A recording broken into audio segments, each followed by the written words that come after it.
La 4G Batelma vous présente Ni Vava.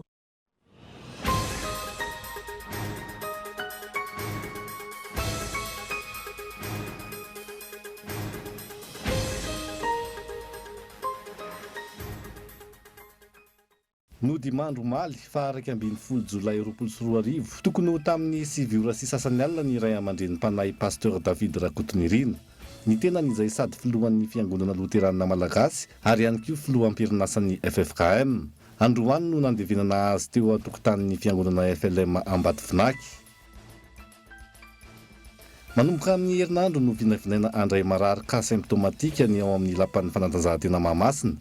Miaramila maro ihany koa no nanaraka fiofana teny an-toerana androany. Izy ireto izay andraikitra ny fandrarahana ranom-panafody amin'ny toerana maro eto an-drenivohitra. Tsy mbola milamina ny toedra rà any Mali, na efa maro aza ny fisamborana. Tsy mihemitra amin'ny fitakiana ny fametraha-pialan'ny filoham-pirenena Ibrahim Boubacar Keïta ny mpitokona. Efa nisy tamin'ny fangatahana no novalian'ny filoha malianina toy ny fanafanana ny fitsarana avy momba ny lalam-panorenana, saingy tsy nampiova hevitra azy ireo. Ny andindinindreo arahinao afaka fotoana fohy.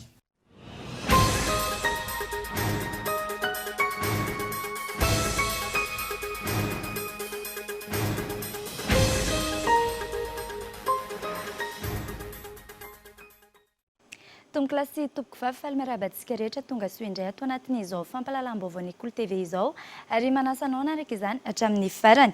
Tsara marihana aloha fa isan'ny antony nandrosoana ny vaovao tamin'ity alina ity dia isy ny tafa izay ataon'ny filohan'ny Repoblikan'i Madagasikara amin'ny vahoaka malagasy ary arahintsika eto amin'ny valora alina rehefa tonga ny sary avy amin'ny TVM fa isantarantsika ny fampahalalam-baovao. Ny ampy iray indray ny namoy ny ainy vokatry ny valanaretina coronavirus teto Madagasikara. Ny ampy 720 ireo olona voamarina fa mitondra ny tsimikaretina araka ny tatitra io atoandro io. Eto amin'ny faritra Analamanga avokoa ny 720 amin'izy ireo. Ny ampy 170 kosa ireo sitrana ary ny 9 ireo marary mafy. Aroary ny fanadihadiana. Namafisin'ny mpitondra tenin'ny CCO nandritra ny tatitra ny atoandro teo fa ray aman-dreny am-panay no lavon'ny Covid-19 maly. Mitotaly 530 hatreto araka izany no namony ainy noho n'ity valanaretina ity. 720 kosa ny tranga vaovao eto Madagasikara androany, izay mitsinjara amin'ny faritra maro, ka ny 720 eto amin'ny faritra Analamanga, 7 ao Itasy, 7 ao amin'ny faritra Diana, izay 4 ao Ambanja, 2 any Antsiranana ary 2 ao Anosibe. Any amin'ny faritra Nalanjorofo kosa 9, ao amin'ny faritra Loatra ny 4, 3 ao amin'ny faritra Tsimandrefana. Ankoatr'izay, misy 3 ny ao Mahajanga, 2 ao Morondava, ary tsy mbola fantatra kosa ny misy ireo olona 7 hafa. Ny tombo 170 amin'izao ireo olona sitrana ary ny 9 ireo marary mafy. Misy namony ainy anankiray indray zany haingo dia 530 ny fitambaran'ireo efa lavon'ity valanaretina Covid-19 ity dia eto am-piandohana dia misolo tenantsika sy haingo moa zany mitondra ny fiononana feno ny fianakavian'izany olona izany ary tsara manamarika fa mpanompon'Andriamanitra zany olona izany ray aman-dreny ara-panady. Fitambara amin'ny testa vita tamin'ity androandroandro ity namehan'ireo valipitiliana ireo dia nisy ny testa PCR 520 dia nisy kosa ilay fitiliana amin'ny lalana atao gène expert 230. Dia toy izao indray ny tsipiriany mahakasika ireo tarehimarika ireo sy ny mombamomba zany anireo karazana fitiliana izay natao. Laboratoire 3 no nazahoana ny valipitiliana Institut Pasteur de Madagascar, izay valipitiliana 2 andro misesy moa zany dia ny Centre d'infectiologie Charles Mérieux ary ny hôpital Joseph Ravoahangy Andrenavalona. Fa nisy kosa ireo fitiliana atao hoe gène expert zany Mitotaly 357 alina ny isan'ny fitiliana vita, nanomboka ny 720 ny volana martsa hatramin'ny maly. 774 amin'ireo no voamarina fa mitondra ny tsimikaretina, ka 457 no mbola manaraka fitsaboana amin'izao fotoana izao. 772 ny totalin'ny efa sitrana, 750 no marary mafy ary ny akara 530 ireo olona namoy ny ainy. Nodimandro maly fa 12 ny volana Jolay 2024 tokony ho tamin'ny 7 sasany alina ny ray aman-dreny mpanahy pasteur David Rakotonirina. Ny tenan'izay sady filohan'ny fiangonana loteriana malagasy ary ihany koa filoha am-perinasany FFKM. Androany moa no nandevenana azy teo tokotanin'ny fiangonana FLM Ambatovinaky. Aravetrany. Misaona ny Eglizy FLM, fiangonana loteriana malagasy. Omaly sabotsy 1 ny volana jolay 2024, tokony ho tamin'ny 7 ora 6 sasany teo, nodimandry ny iray aman-dreny mpanahy Pasteur David Rakotonirina. Filohan'ny FLM no sady filoam-perinasany FFKM ny tenany. Raha iverenana, zanaka pasteur izy, nianatra ny tontolon'ny teolojia ary nahazo ny diplôma maîtrise ny taona 7 Efa nitondra ny Eglizy FLM Ambohibo tanàna ny taona 7 ka hatramin'ny taona 2024. Taorian'izay, nitondra ny fiangonana FLM tao 67 hektara ny taona 2024 ka hatramin'ny taona 420 ary filohan'ny sinodina Antananarivo izy ny taona 2024 ka hatramin'ny taona 420. Araka ny angom-baovao, tsaboina tamina klinika privé teto Andrenivohitra ny tenany efa tao anatin'ny herinandro izay. Tany Morondava izy no fantatra fa nanomboka narary. Nalefa tamin'ny fiaramanidina avy hatrany tsaboina teto Antananarivo ny tenany. Raha ny fampitam-baovao avoakan'ny CCO tao amin'ny faritra Menabe tamin'ny fotoana io, dia fatigue générale nahazo azy. Androany tamin'ny 2 ratoandro teo kosa no nandevenana azy teny amin'ny tokotanin'ny FLM Ambadivinaky ihany. Ny olona tena akaiky azy sy ny manam-pahefana ary tompon'andraikitra vitsivitsy eo amin'ny FLM ihany no nanatrika ny fandevenana azy noho ny fahamiana ara-pahasalamana izao. Ny fianakaviam-ben'ny Cool TV FM moa dia mirary fiononana feno ho an'ny fianakaviana. Izay ny amin'iny fa manomboka amin'ny herinandro no vinavinaina andray marary ka symptomatique ny ao amin'ny lapan'ny fanatanjahantena Mahamasina. Miaramila maro ihany koa no nanaraka fiofanana teny an-toerana androany. Izy ireto izay iandraikitra ny fandrarana ranom-panafody amin'ny toerana maro eto Andrenivohitra. Nela Ranefson. Vinavinaina handray olona marary ny coronavirus amin'ny herinandro avy io. Ny eo amin'ny lapan'ny fanatanjahantena Mahamasina izay andraikitan'ny miaramila mpitsabo na ny eo anivon'ny BIS, Brigade d'Intervention Spéciale Covid-19. Mitombo isa araka izany ireo toerana andraisana ireo olona marary ny coronavirus. Lamina izay efa tapaka nandritran'ny filan-kevitry ny minisitra ny 9 Jolay farany teo ary efa miroso amin'ny asa fanamboarana amin'izao ny eo anivon'ny fanjakana. Amin'ny fandaminana eo anivon'ny fitondram-panjakana satria fitondram-panjakana no namorona an'ity sity zany handraisana ampitomboana ny toerana fandraisana marary fa izay raha izao fa fizotra ny asa zao zany dia eritreretina tena hanomboka faraka izay aingana amin'ny herinandro io zany ity toerana ity. Ankilan'izay, miisa 70 ireo miaramila izay mandrafitra ny BMM na ny bataillon multimissionnaire nanaraka fiofana androany eny an-toerana. Ho fanamafisana ny ady atao amin'ity valanaretina ity ka ireo miaramila ireo no hiparitaka amin'ny toerana maro eto Andrenivohitra andraraka ranom-panafody. Aketika rehetra zany izay misy an'ireo miaramila hitantsika eo aorianareo dia élément amin'ny miaramila izy ireo izay ao amin'ilay vondrona antony BMM ho fanina manokana zany zareo. Ary ny fanifanana izay ho atao dia tena hoe fanifanana ara-teknika ary fanifanana ara-medikaly. Ny tanjona dia mba hahay hiaro tena ireo miaramila ireo satria ireo miaramila ireo no ilaina sy aparitaka hanampy tosika amin'ny fitantanana nyty toerana fitsaboana ny coronavirus eto amin'ny Mahamasina eto Ampalidy Fort. Namafisina nandritra io fiofana io ihany koa ny fampianarana azy ireo hiaro tena mba tsy ho tratran'ny Covid-19 aorianan'ny fiofanana hiroso amin'ny asa avy hatrany ireo miaramila ireo. Noferana hatramin'ny Norariva ny fahafahan'ny tombon-tsolika ato anatin'ny faritra Analamanga miasa mandritra ny amiana ara-pahasalamana araka ny nota navoaka ny teo anivon'ny OMH na ny Office Malgache des Hydrocarbures Omaly. Hatramin'ny 12 ratoandro kosa ny an'ireo tolotra tsy tafiditra anatin'ny boky nandraikitra mifehy ny tombon-tsolika. Namoaka taratasy fanamafisana ny fepetra samihafa ho an'ireo tsena sy indostria ato anatin'ny faritra Analamanga ihany koa ny Ministeran'ny Varotra sy ny Indostria androany. Yves Richard. Amin'ny Norariva ny fimpitoana farany azon'ny tombon-tsolika mivoha isan'andro ho an'ny faritra Analamanga mandritra ny amena ara-pahasalamana. Izay ny fehin'nota navoaka ny OMH na ny Office Malgache des Hydrocarbures Omaly fa 12 volana Jolay. Tsy tokony ohatra ny amin'ny 12 ora ny mikasika ireo tolotra hafa ivelany fitsinjaranany solika, izany hoe tsy anatin'ny boky nandraikitra araka ny voafaritra anatin'io nota io. Isan'izany ny fikojakojana ny fiara ny mpanjifa sy ny famarotana ny vokatra hafa, na izany ny vokatra mifandraika amin'ny fikarakarana ny fiarakodia, ny ilaina amin'ny ady amin'ny COVID-19 sy ny entana ilain'ny mponina amin'ny ankapobeny. Tsy azo ny tobin-tsolika tao arak'izany ny fivarotany entana ivelan'izay. Miatra avy hatrany izany ary tapitra mandritra ny fiafarany ny amena ara-pahasalamana. Ao anatin'izay fametrahana ny fepetra ara-pahasalamana hiadiana amin'ny fiparitahan'ny COVID-19 izay hatrany. Nanamafy ny fanapahan-kevitra noraisina nandritra ny filan-kevitry ny minisitra ny 4 Jolay lasa teo. Mahakasika ny fandaminana ny tsena eto Analamanga ihany koa, ny Ministeran'ny Varotra sy ny Indostria androany. Tsy azo ataon'ny fanokafan-droa indostria sy tsena isan'ny tokony, raha tsy ireo efa nomena lalana manokana amin'izany toy ny orinasa mpamokatra sakafo sy ny ilaina amin'ny ady amin'ny COVID-19 izay efa noferana 120 ora, ankoatra ny toeram-pamarotam-panafody. Miara-mientana amin'ny fanaraha-maso izany ny mpitandro ny filaminana sy ny mpisehatra rehetra, ka hitarika hatramin'ny fanakatonana ny toeram-piasana avy hatrany ny tsy fanajana ny fepetra raha ny mpanazabana hatrany. Fa mitaky ny fanesorana ny sefokotany eny an-toerana ny mponina etsy Ampefiloha Ambodirano. Tsy azo ekena intsony ny fanodikodinana ny fananan'ny fokotany, ny fanaovana kolikoly amin'ny endriny maro samihafa, izay efa nanaovan'ny mponina tatra nandritra ny taona maro ny fanazavan'ny mponina. Androany no niroso tamin'ny hetsika fanairana ny ambaratonga-pahefana ireo mponina teny an-toerana. Ivry Charatrany.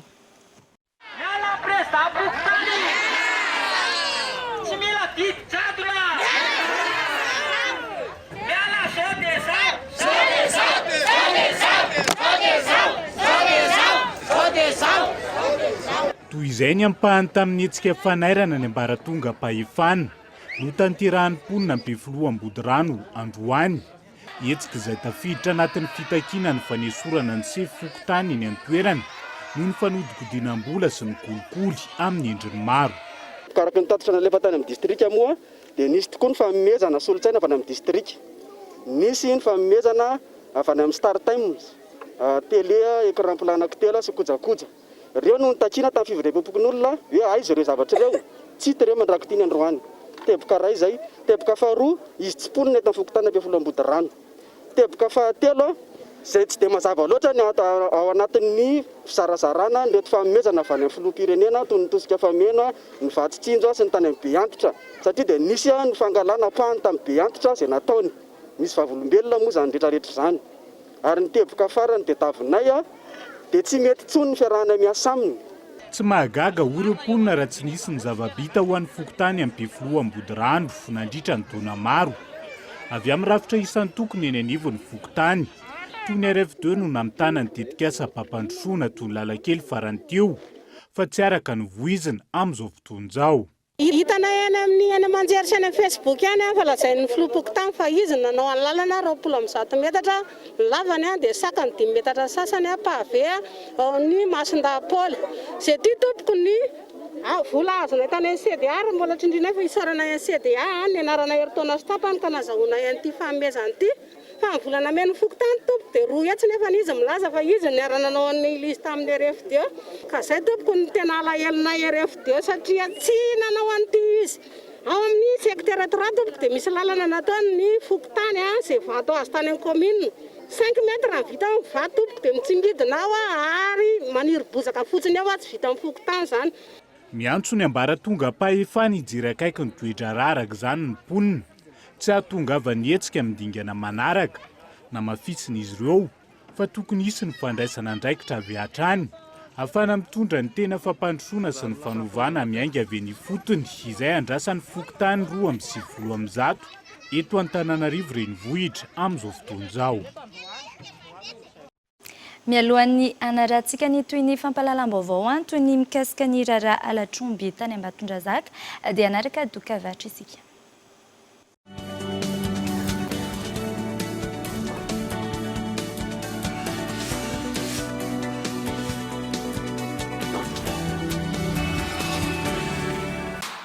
Ris, danse, lis, fais du sport, éclate-toi et reste connecté avec tes proches. À chaque achat d'un Telma Net One More, Telma t'offre 1 giga en plus, disponible sur le meilleur réseau 4G 4G+. Si tu achètes ton offre via Mvoul, tu gagnes encore 50% de bonus en plus sur ton offre Telma Net, mais aussi sur le bonus 4G. Tape vite le dièse 111 étoiles 1 dièse et profite du meilleur de l'internet avec Telma.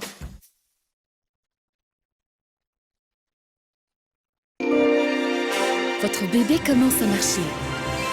Vous avez choisi les chaussures les plus confortables. Vous avez prêté attention aux petits détails. Eh bien, avez-vous choisi la bonne couche pour que votre bébé puisse faire ses premiers pas correctement? Grâce à ses caractéristiques extra flexibles sur 3 dimensions, Molfix conserve sa forme, absorbe le liquide et offre une totale liberté de mouvement au bébé. Nos recherches ont prouvé que les bébés font correctement leurs premiers pas avec Molfix, que nous recommandons à toutes les mamans. Fais correctement tes premiers pas avec Molfix, petit explorateur. Nous sommes avec toi.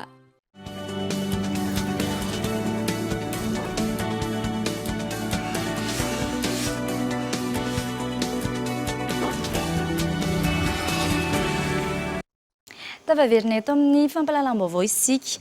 Raim-pianakaviana manodidina ny 70 taona no maika ilany afo vokatry ny firehetana trano lehibe iray teny Ambalavao Isotry omaly alina.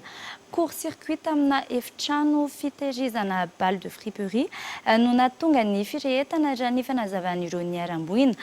Potika avokoa araka izany ny entana ho an'ireo ankonana sivy. Fanadidina. Trano lehibe ahitana rihana roa no maika ilany afo teny Ambalavao Isotry omaly tokony tamin'ny 7 ora alina. Court-circuit amina efitrano fitahirizana balle de friperie no nahatonga ny firehetana raha ny fanadiadiana natao teny an-toerana androany. Ankoatry ny fampitehan'ny entana, raim-pianakaviana iray no maika ilany afo.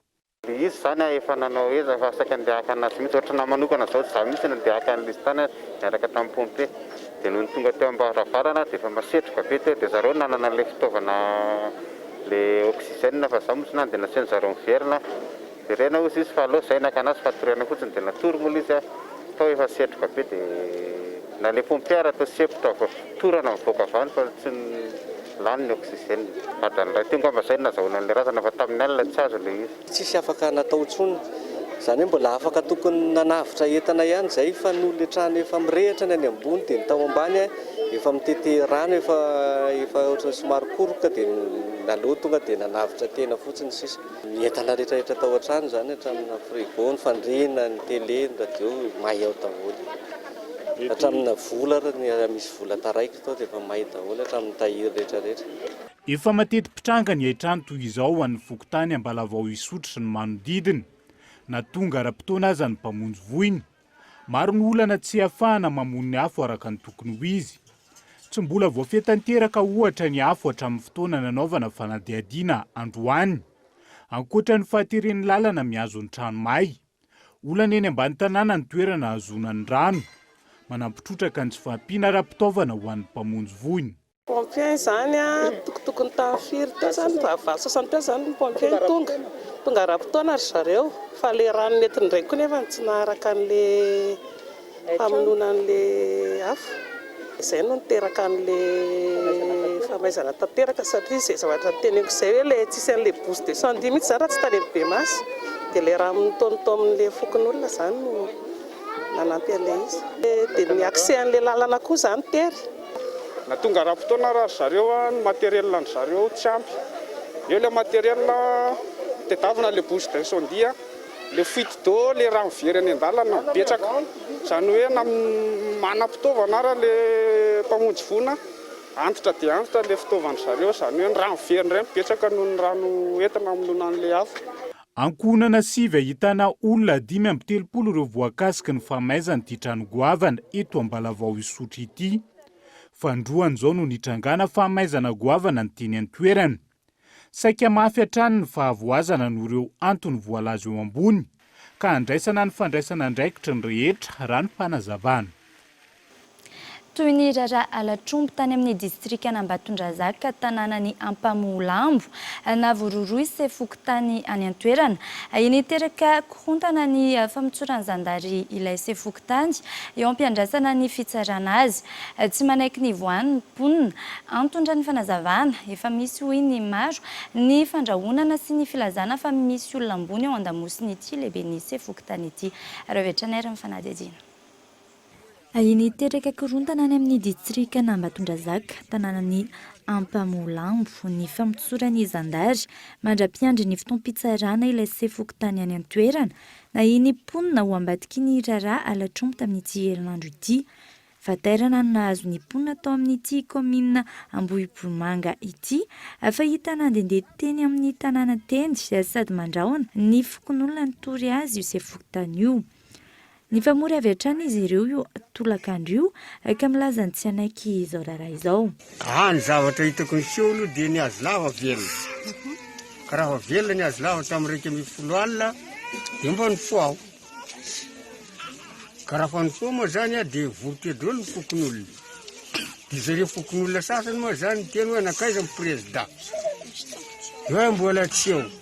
Ka raha fa mbola tsy eo moa zany zareo dia tonga koa ny mpitandro ny filaminana ren'le dasy reny.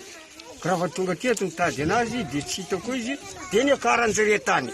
Dia nitondra ray aman-dreny mihitsy le dasy ny namoana azy tany zany. Dia hoe tandrano no izy.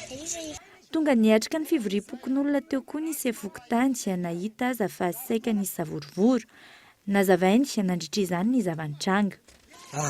Tamin'ny fotoana fanafiny dalo zany tany dia teo amin'ny milavoa dia niverina.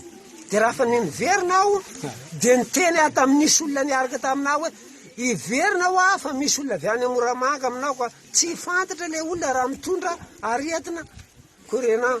Dia tsy maintsy iverina iambina anazy fa rapiko io tsy maintsy eterina any amin'ny komina satria ny avy any Moramanga ny conforme tsy mivoaka. Ahoana azy ny tonga avy ny ety Ambatondrazavo nanampangalatra anazy tsy hitany hoe ny madalo anazy fa zavatra atao ny tongotsy vorivory eto zany. Eo izy mody mandraikina eo fa io mihitsy ny tena ratsy koa. Itsy andanin'izany mitana azy hatry amin'ny fiara no tompon'antoka tamin'ny raharaha ny mponina sy ny tompon'omby. Tondra taminazy tao anatin'izay 12 taona izay dia zavatra misy mihitsy fa isaky misy fandravana eto na von'olona na valavaka dia tsy eo foana ny président fokontany io. Ary izay manaja anazy fa mena maso anazy ny fokon'olona tsisy samy teny iny io. Menasy ataony moa amin'izao dia hoe raha ambadika anazy sy be ambadika anazy ny président ny tribonaly izy mandraona vahoaka eto amin'ny tanàna zay dia mitory anazy zato isan-jatony ary miangavy ny président ny tribonaly zay zareo miasa amin'ny tribonaly sy ny amin'ny gendarmerie indrindra amin'ny poste fixe amin'ny Bourmanga mba handray ny andraiky ny feno mikasika ny président fokontany Nampomalamba. Satria zany tsy mety le zavatra nataony satria antony le omby zany raha fa very tsy hisy mihitsy zany nataony hoe mba le olona tadin'le omby amin'ny passeport fa araka le voalaza nreto fokon'olona sy indrindra fa midasy dia kitrona mihitsy izy zay vao hita le omby. Zay voana izy amin'le nanaovana passeport ny tadiavana an'le omby. Zama tsy teo tamin'io fa mbola tany pitadiavana omby tamin'ny 4 sasany aho vao tonga tany satria zany le sasany manao diam-boropotsy ny mena atsimo sy mena varatra ny mena andrefana miantsinanana tsisy passeport. Zavany andro akamba tamin'ny fandaminana taty dia tsisy mihitsy tamin'le président. Miankina amin'izay avoaka ny fitsarana ny ampilamina na tsy ity raharaha ity efa vita ny famotorana ka hiakatra fampanoavana rampitso alatsinainy ny raharaha tsy ahivina fa efa miverina tamin'ny tompon'ireo omby ivery. Eo amin'ny maresaka iraisam-pirenena kosa indray tsy mbola milamina ny toedra rano Mali na efa maro aza ny fisamborana tsy miemotra amin'ny fitakiana ny fametrapelan'ny filoham-pirenena Irabim Boubacar Keita ny mpitokona efa nisy tamin'ny fangatana no nilavin'ny filoha maliana toy ny fanafoanana ny fitsarana avo momba ny lalam-panorenana saingy tsy nampiova hevitra azy ireo izany ary avy hatrany ary izay fanadihadiana eo amin'ny sariny France 24 izay. À Bamako, les traces des affrontements entre mafy ny fiantraikan'ny fifandonana io ampitandro ny filaminana sy ny mpanao fihetsiketsehana ny Mali amin'izao fotoana izao. Tafiakatra 3 ny maty ary 10 naratra mafy raha nitatitra farany voaray. Maro ny trano simba, betsaka ihany koa ny fiara-maika ilany afo. Vokatry ny fifandonana raha nitazana nandritra ny fidinany fotony nataon'ny Prime Ministre maliana. Tsy mampiepitra ny fitokonany mponina hatreto ny fanapahan-kevitra niraisin'ny filohan'ny pirenena maliana Ibrahim Boubacar Keita ao Mali mahakasika ny fanafoanana ny fitsarana avo momba ny lalam-panorenana. mitony fitokonana nateo aza ny fanesoran'ireo mpitsara sivy mandrafitra io androm-panjakana io. Na isan'ny fangatahiny mpanohitra ny antoerana aza ny fandravana ny fitsarana avo momba lalam-pandroenana araka izany. Manentana ny mponina noho ny fihetsiketsehana hatrany izy ireo mandra-pametra-pialany ny Filomalianina. Mbola maro raha ny faneho-kevitra ny fanarahan-dalàna sy ny gaboraraka nataon'ny fitondrana any an-toerana. Les défaillances de l'État alors que la menace djihadiste est grandissante. Dia iny maresaka iraisam-pirenena iny ihany koa no namaranantsika ny fampahalalam-baovao tamin'ity alin'ity tsy ahivina hatrany moa fa mbola hisy ny tafa izay rainao izay tafa ataon'ny filohan'ny Repoblika ny Madagasikara izany. Izay no namarana ny fampahalalam-baovao ankasitrainy ianao nanaraka izany hatramin'ny farany. Veloma vetivety ary.